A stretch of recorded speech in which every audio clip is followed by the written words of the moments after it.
Bonjour et bienvenue à une autre émission des Affaires municipales. Nous sommes déjà rendus au mois de septembre, donc la rentrée scolaire, le retour au travail, la routine et nous aussi à TVC TCOS, on revient à la routine avec nos affaires municipales mensuelles. Donc la dernière réunion du conseil a eu lieu mardi le 10 septembre et j'accueille M. le maire Yves Ouellette. Bonjour M. le maire. Bonjour madame. Alors, la réunion du 10 septembre, on regarde l'ordre du jour qui n'est pas vraiment achalandé, je pense pas. Là. Donc, on va passer à travers les différents items. OK. Alors, premièrement, vous avez adopté l'ordre du jour, vous avez adopté le procès-verbal de la réunion ordinaire du 13 août. Et il y a aussi une séance extraordinaire du 21 août. Quel était le sujet de cette séance extraordinaire? La réunion du 21 août, c'était pour approuver notre nouveau programme de carte d'accès pour les étudiants. OK. D'ailleurs, la présentation, il y aura une présentation faite aujourd'hui à 13h à l'école. OK. Parfait. Ensuite, on a octroyé le contrat pour le technicien à la salle de Tory. OK. Est-ce que c'est un nouvelle non, ben, on est personne allé en appel d'offres. renouvelé? OK. Puis est-ce que c'est une personne, c'est la même personne? Non, c'est une compagnie de Nordby, je pense. Ah. Je ne m'en souviens pas le nom. Donc, ça veut dire qu'à chaque fois qu'il y a un spectacle au centre, la personne de Nordby va venir puis va s'occuper du son, lumière, etc. Il venait d'ailleurs aussi. Là, mais... OK, parfait. Et ensuite, c'était une réunion vraiment extraordinaire. Oui, c'était extraordinaire, ça valait la peine. On a octroyé une servitude pour le garage à Crevier qui veut agrandir son nid d'eau où il y a ses pompes. Alors, il y a une partie qui était sur le terrain de la ville, il se trouvait empiété. On a agrandi la servitude. Et voilà. Parfait. Et le premier département, développement économique, social, touristique et culturel, aucun sujet à l'ordre du jour. Par contre, loisir, il y a eu deux demandes. Une demande de partenariat pour Miaja, Rassemblement sur la langue Anishinaabe. Oui, ça a eu lieu la semaine dernière. Alors, c'était une demande pour utiliser nos équipements. Ils ont eu un spectacle en soirée, le 12 ou le 13, je ne m'en souviens pas. Je sais que le 12, c'était l'ouverture. J'étais allé faire un tour là, la première journée. Et il y avait un spectacle en soirée. Ils ont utilisé la salle de Toby, donc ils nous avaient demandé là, pour utiliser nos équipements, ce qu'on a accepté. Donc ça, c'était juste un spectacle, là. Bon, c'est juste mais vraiment, ce qu'on a fait pour ne pas déroger de notre règlement, parce qu'il y a déjà un règlement qui prévoit quelles activités qu'on peut donner gratuitement et quelles activités qu'on ne donne pas. OK. On va les facturer, mais on lui fait un don de 500 $. Alors ça, pour Miaja, est-ce que c'est la réserve des Autochtones? Non, c'est un gros rassemblement qu'il y avait régional. OK. Oui. Ça a eu lieu à Témiscamingue? Ça a eu lieu à Québec, OK. sauf le spectacle. OK. Et il y avait des gens, là... il y avait M. Picard, là, un grand chef. Il y avait une personne de l'UNESCO qui est venue. C'était quelque chose de grand. On savait depuis à peu près un an. Dans l'an passé, je pense que c'était fait dans le coin d'Amos, quelque chose. Okay. Cette année, ils nous avaient informé que ça serait à Québec. Même, il y avait été question qu'il y aurait plus d'activités au centre, mais finalement, après qu'ils ont regardé la salle à Québec, ils ont décidé de le faire là, sauf le spectacle. Parfait. OK. Et la deuxième demande, toujours dans le département des loisirs, c'est une demande de l'Association du hockey mineur. Quelle est cette demande? OK, ça, c'est une demande parce qu'il y a une nouveauté de Hockey Québec cette année.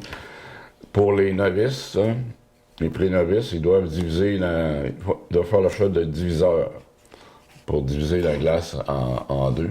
On en a parlé, je pense, à la dernière réunion, l'avant-dernière. Ils ont demandé à ce que la ville achète les diviseurs. Et ce qu'on a décidé, c'est de demander à notre directeur des loisirs de les aider à voir s'il n'y a pas une possibilité de subvention. C'est quelque chose de nouveau. Voir, après ça, on verra si On veut les aider, mais on pourra peut-être faire quelque chose, mais réajuster le prix de la glace en conséquence. Puis ça, est-ce qu'ils veulent ça tout de suite pour la session d'hiver 2019-2020? Je pense qu'ils n'ont pas le choix, oui. OK, ça De commence toute façon, tout de ils vont suite. les acheter, mais c'est de savoir s'ils peuvent avoir de l'argent. Parce qu'on peut pas, parce que le projet n'est pas encore, vous n'avez pas parlé du projet de 2020, donc ça veut dire qu'il faut que ça soit quelque chose Non. cet automne. Parfait. OK. Sécurité publique, aucun sujet. Travaux publics, seulement un item. C'est une entente avec Cyberfarm Inc. au 550 chemin Kipawa. Oui. Alors, si Beaufarm, vous avez compris que c'est Sylvie Bougie Pharmacie. Il y a un lampadaire qui était connecté sur leur établissement. Donc, on va leur rembourser les coûts d'électricité et on va probablement faire déplacer là, ou on va signer une entente avec eux autres. On va payer la facture. Là, qu'est-ce qui va Parce être que le plus- déplacé, ça va être mal placé, parce qu'il y a du stationnement Non, de mais le chaque côté compteur, aussi. Là. c'est le compteur. On ne déplacera pas les lampadaires, mais là, ça serait le compteur. Là, ou de le laisser au même endroit, mais de le facturer à la ville. En tout cas, on a fait une Vous entente allez avec régler. eux. Puis, OK, excellent. Aussi, un seul item au département d'urbanisme, une demande d'approbation d'un PIA de Marie-Rose Venn au 492 chemin Kipawa. oui. Alors, ça, c'est la petite auberge là, qui est voisin du restaurant. C'est que Mme Venn a décidé de faire refaire son toit Ah, OK. avec un angle, là, avec la neige qu'on a eu l'an passé. Je pense que ce bâtiment-là, c'était un toit qui était plat. Et étant donné que c'est soumis au programme d'implantation architecturale, il a fallu qu'elle fasse une demande au comité d'urbanisme qui a été acceptée. On a vu les détails des plans et ça a été approuvé par le conseil. Parfait. OK. Et nous sommes déjà rendus au dernier département, le département d'administration. Donc, le premier sujet, c'est toujours les comptes à payer pour le mois d'août. Ouais. Donc, ça revient chaque mois, hein, M. le maire? Oui. Puis, le mois d'août, les dépenses, c'était un montant de... OK. Bien, les dépenses comme telles étaient de 438 803,55. Et si on ajoute à ça maintenant les frais de financement de 124 130,87, ça donne un total de 562 934 $. Ensuite, nous allons passer, il y a deux adjudications. Premièrement, c'est le prolongement de la piste cyclable de Témiscamingue, la phase 3, c'est la préparation de terrain. Puis si vous voulez, on peut parler de l'autre aussi. L'autre, c'était pour le recouvrement de chaussée. C'est ça. Ben, c'est deux soumissions séparées. Donc, la première soumission, il y a eu 3 soumissionnaires. La plus basse après ouverture était Construction Gilles Caillat. Alors, c'est eux qui vont faire la préparation du terrain pour le nouveau tronçon de piste cyclable. Le deuxième contrat, c'était pour le recouvrement de la chaussée, pour la même. Oui, la même endroit. partie là. Il y a eu 2 soumissionnaires à ce moment-là, et le plus bas soumissionnaire était aussi Construction Gilles Caillat. Donc, des contrats ont été accordés. C'est intéressant que c'est le même Exactement. contracteur. J'avais dit ce que j'ai dit à la réunion. J'ai dit qu'on n'a pas le choix d'aller avec les chiffres, là, mais ce que j'ai dit à la réunion, c'est trop intéressant. C'est celui qui fait la base, qui fait le recouvrement. C'est justement. Que s'il y a des problèmes, il ne peut pas doit mettre ça sur. C'est ça. Donc, c'est lui qui le fait, là. C'est lui qui le fait. Donc, il va faire le travail, comme on dit, de A à Z, là. Exact. Alors, excellent. Très bon choix. OK, continuons. Gestion des ressources humaines. Il y a une offre de service conseil Arnaud Varolin. Oui, mais c'est ça. Depuis que nous n'avons plus de directeur du développement économique, nous n'avons plus d'agent de développement économique. Puis, est-ce que, parce que le mois passé, on avait dit, c'était à remettre, là, je pense, cette discussion, tout ça. Puis là, est-ce que vous avez décidé, la Ville, d'embaucher un agent de développement? Est-ce que vous avez affiché le poste? Pas pour l'instant, on est encore en discussion. OK. Mais à ce moment-là, on utilise les services d'Arnaud Harlin, sa nouvelle firme conseil, pour faire les travaux, justement, pour le plus stable, compléter ça. OK. OK. Donc, il y a une résolution à l'effet de retenir ses services pour compléter, terminer la phase 3 de la piste cyclable. OK. Puis, pourquoi est-ce qu'on parle de gestion des ressources humaines? Donc, ça, va toucher un peu à chaque département ou aux besoins, les projets que la Non, ville... ça a été appelé comme ça, là, parce que vraiment, c'est terminer la piste cyclable, puis faire la mise à jour. On va faire la mise à jour à une réunion demain soir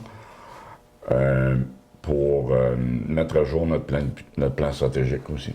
On a notre plan stratégique là, qu'on a élaboré une pour couple 5 d'années. ans, là. Mais là, on veut voir où est-ce qu'on est rendu. Je pense qu'on en a fait quand même pas mal. Comme faire une évaluation puis une mise à puis jour. voir c'est quoi Qu'est-ce qu'il reste à les faire? priorités là, qui restent à venir.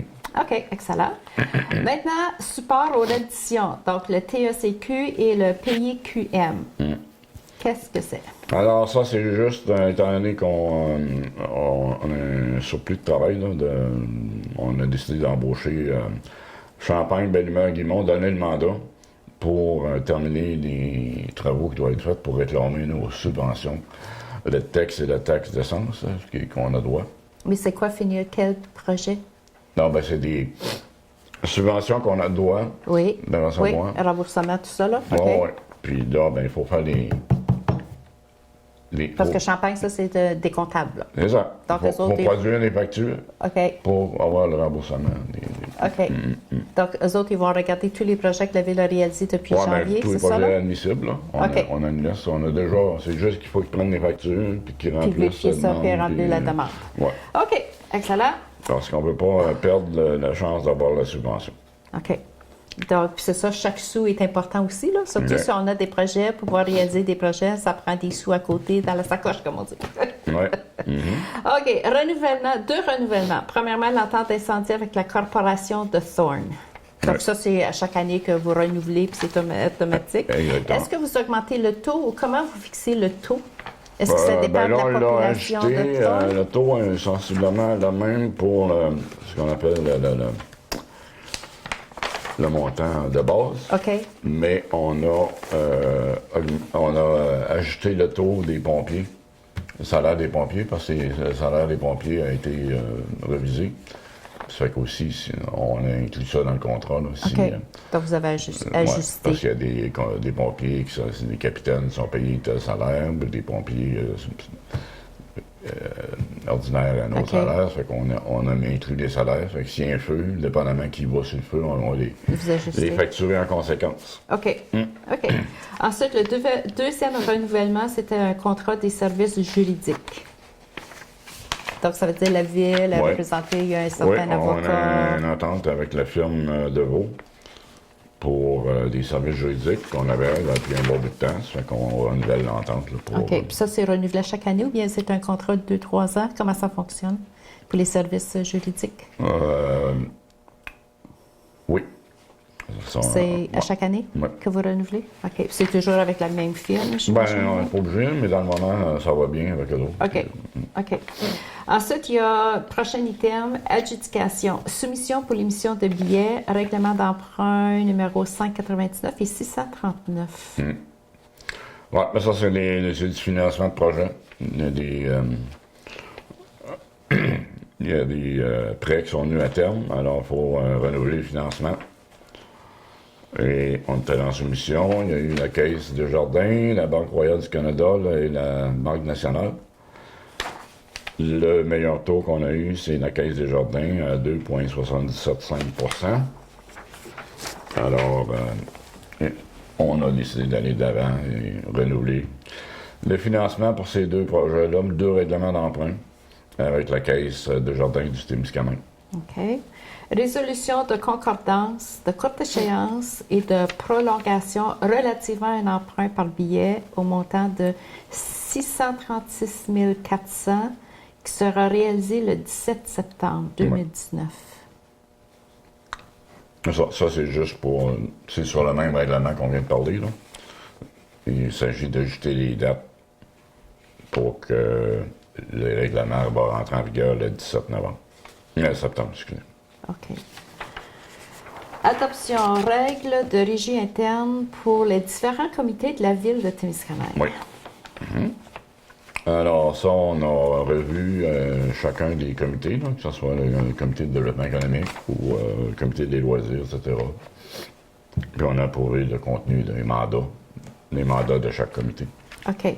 Donc, est-ce que ça veut dire que chaque conseiller, on sait qu'il est responsable d'un certain département, d'un certain dossier, mais est-ce que les conseillers aussi siègent sur les différents comités relatifs à leur département?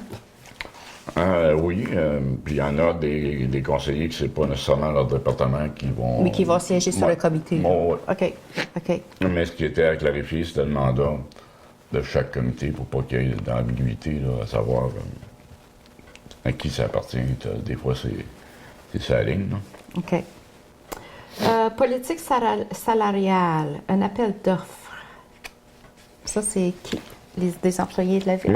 Oui. On veut on va établir une politique salariale pour les employés. Donc, on va aller en appel d'offres pour un consultant pour nous aider à mettre ça en place. Mais ça, c'est déjà parce que... Bon, on n'a pas rien de solide, je veux dire. Là. On a déjà des pratiques. On s'appuie sur des sondages, habituellement. Mais là, on veut établir, comme la MRC a fait, je pense, ça fait 2 ans, une politique salariale, dire, bien, voici comment... Donc ça va avec le titre de l'employé, ses fonctions, ses responsabilités, Oui, mais c'est aussi la politique... l'expérience, l'ancienneté. Oui, le rendement. Mais ça englobe aussi quelle est notre politique salariale. Qu'est-ce qu'on paye à nos employés? On leur donne un salaire, mais on leur donne aussi un régime de retraite, là, 5 oui. Fait que c'est tout mettre ça sur papier et dire voici la politique salariale de la ville. Mais elle date de celle que vous observez dans le moment, elle date de combien d'années? Il n'y en a pas. Je trouve ça bizarre. Hein? Il n'y en a jamais eu? Comme je disais tantôt, on avait une pratique, on se basait sur des sondages qu'on recevait, mais il n'y avait pas vraiment une politique salariale établie clairement. OK. Pour savoir, il y a des papiers, là, il y a des choses qui disent que tu dois ça, mais là, on veut vraiment formaliser la politique salariale. OK. Rapport de la date d'adoption du budget 2020 et du programme triennal d'immobilisation de 2020 à 2022. Ouais. Ça, c'est pour faire une demande au lieu de le produire pour le mois de décembre, de le produire pour le mois de janvier. Retardé. OK. Et enfin, vous avez nommé, j'imagine, c'est un conseiller, nomination Corporation Passe du Lonceau, un représentant de la ville, c'est ça? Oui. OK. M. Patrick Tanguay-Dumas OK. a été nommé sur le conseil d'administration de la Corporation Passe du Lonceau. OK. Et on vient de passer à travers tous les items de l'ordre du jour, d'après les différents départements. Maintenant, il y a les rapports des comités. Est-ce qu'il y avait des demandes verbales? OK, on va aller avec les rapports des comités si on suit l'ordre du jour. Il y avait une demande verbale, mais je m'en souviens plus. Je ne l'ai pas pris en note non plus. Je sais que je l'ai répondu, c'était pas rien de trop compliqué. Là. OK, les activités, le 21 août, on avait la séance extraordinaire, on en parlait tantôt. Mm-hmm. Le 22 août, il y avait, j'étais présent à la cérémonie d'Opémican. Mm-hmm. Le 23 août, on a participé, quelques conseillers là, et moi, au tournoi de golf des 2 chambres de commerce à Ville-Marie. Ça, on en avait parlé de ça à l'Arena Madou, oui. Le 25 août, on a eu notre incident tragique, l'incendie sur la rue Anne-Vic. Le 28 août, j'étais au conseil de la MRC. 4 et 5 septembre, j'étais à Val-Jalbert pour visiter les mini-centrales électriques. Ils ont un projet qui fonctionne, puis qui ressemble beaucoup à ce qu'on veut faire avec le projet Onimiki. Ça fait qu'on est allé visiter ça. Puis, le 9 septembre, c'était notre réunion de travail. Et le 10 septembre, juste avant notre rencontre du conseil, on a rencontré le candidat du Parti conservateur qui avait demandé à nous rencontrer. Ah, justement, en parlant d'élections, peut-être mentionner à nos téléspectateurs que du 11 au 13 octobre, parce qu'on sait que la date officielle des élections, c'est le 21 octobre. Donc, du 11 octobre au 13 octobre, vous pouvez placer votre vote par anticipation et sûrement vous allez avoir des annonces, ça va avoir lieu au centre. Donc, entre le 11 et le 13 octobre, vote par anticipation. Alors, ça couvre la réunion du 10 septembre, Monsieur le maire? Oui, madame. OK. Donc, si vous regardez votre calendrier, n'oubliez pas que la réunion du conseil municipal de Témiscamingue a toujours lieu le deuxième mardi du mois. Et si vous regardez votre calendrier d'octobre, c'est très tôt. Donc, ça va être mardi le 8 octobre, effectivement. Donc, soyez présents. Salle des Jardins à partir de 19h. Alors, Monsieur le maire, merci pour une autre belle émission des affaires municipales. Donc, plaisir. on vous souhaite, l'automne commence lundi le 23 septembre. Donc, on vous souhaite une bonne fin d'été et on se revoit pour notre prochaine émission des affaires municipales. Je répète, 2 dates très importantes. Mardi 8 octobre, réunion du conseil de la ville de Témiscamingue et votre participation du 11 octobre au 13 octobre au centre. Et sur ça, je vous souhaite une bonne fin de journée et à la prochaine.